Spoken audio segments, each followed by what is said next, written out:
হ্যাঁ, hello everyone. আমি চলে এলাম জামাই ষষ্ঠী পার্ট 2 ভ্লগ নিয়ে, যেটা ছিল পরের দিনের মধ্যাহ্ন ভোজন পর্ব। সেখানে কি কি ছিল সেটাই তোমাদের সাথে শেয়ার করব, আর কিছু কিছু রেসিপিও অবভিয়াসলি শেয়ার করছি। প্রথমেই দিদা বেশ গাবদা গাবদা সাইজের পেটে ডিমওয়ালা পাবদা মাছ ভেজে নিল। এই পাবদা মাছে সর্ষে বাটা দিয়ে ঝাল তৈরি করবে। হবে পোস্ত দিয়ে লাল শাক ভাজা, আর এখানে হবে চিংড়ি মাছের মালাইকারি। আর তার সাথে তোমরা পটল কাটতে অবভিয়াসলি দেখতে পেলে মাকে। সেই পটলের ভেতরে চিংড়ি এবং নারকেল দিয়ে ঢুকিয়ে একটা দোলমা টাইপের স্টাফিং তৈরি করা হবে, যেটা ফ্রাই করা হবে, নট কারি। খেতে কিন্তু এটা দুর্দান্ত স্বাদের হয়।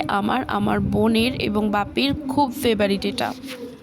পটলগুলোকে হালকা খোসা ছাড়িয়ে ফেলে নিতে হবে এবং পটলের ভেতরের দানাগুলো সব ফেলে দিতে হবে, এবং সর্ষে নারকেল চিংড়িটাকে এভাবে মাখিয়ে নিতে হবে। তার মধ্যে কিছুটা দানাও তোমরা অ্যাড করতে পারো। তারপরে এরকমভাবে স্টাফিংটা পটলের ভেতরে ভরে দিতে হবে। অবশ্যই স্টাফিংয়ে কিন্তু নুন হলুদটা পরিমাণ মতন দিয়ে দিও তোমরা। পটলের বাইরে নুন হলুদ মাখাবার কোনো প্রয়োজন নেই, স্টাফিংয়ের মধ্যে নুন হলুদ দিলেই হলো। এভাবে মাখিয়ে রেখে দিতে হবে। তারপর কড়াইতে তেল ঢেলে হালকা আঁচে ভেজে নিতে হবে। ওই দিনে চিংড়ি মাছের মালাইকারিটা রান্না আমি করেছিলাম। একটু তেল দিয়ে তাতে কালো জিরে ফোড়ন দিয়ে চিংড়ি মাছগুলোকে হালকা ভেজে নিয়েছি, এবং পোস্ত, সর্ষে আর সামান্য পরিমাণ নারকেল বেটে নিয়েছি। চিংড়ি মাছটাকে খুব সামান্যই ভাজতে হবে, একদম কড়া কড়া লাল লাল করে ভাজলে কিন্তু চলবে না। আর তোমরা পরিমাণ মতন কাঁচা লঙ্কা ইউজ করতে পারো।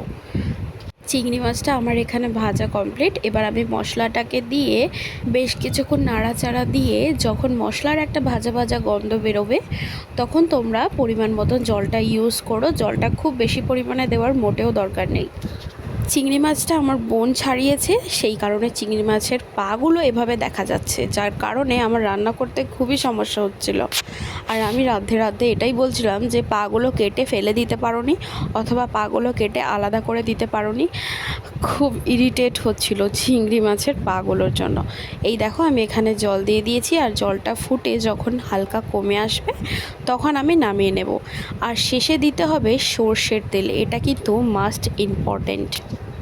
এবার নারকেল চিংড়ির পুর ভরা স্টাফড পটল ভাজা তৈরি করার সময় এখানে সামান্য তেল দিয়ে হালকা গরম করে নেবার পরে পটলগুলোকে এভাবে মুখটা ওপরের দিকে দিতে হবে। যেই দিকটা স্টাফিং থাকবে সেটা ওপরের দিকে, কারণ স্টাফিং নিচের দিকে পড়লে কিন্তু বেরিয়ে যেতে পারে।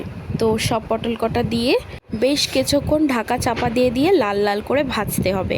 আমার ভাজাটা কমপ্লিট। এবার একেবারে খাওয়ার পর্বে ফিরে যাব, কিন্তু তার আগে এখানে দিদা আমের শরবত বানিয়ে রেখেছে, সেটাই আমি ফ্রিজ থেকে বার করে দুটো আইস কিউব দিয়ে বাবাকে দিলাম।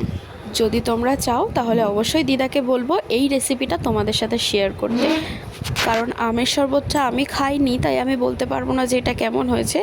বাবা বলছিল ভালোই হয়েছে।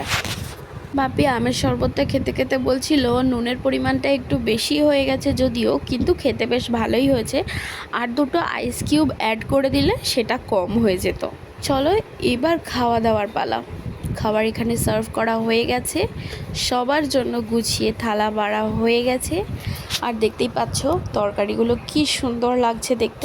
খাবার শেষে মা নিয়ে এসেছিল আমাদের ফেভারিট নলেন গুড়ের আইসক্রিম।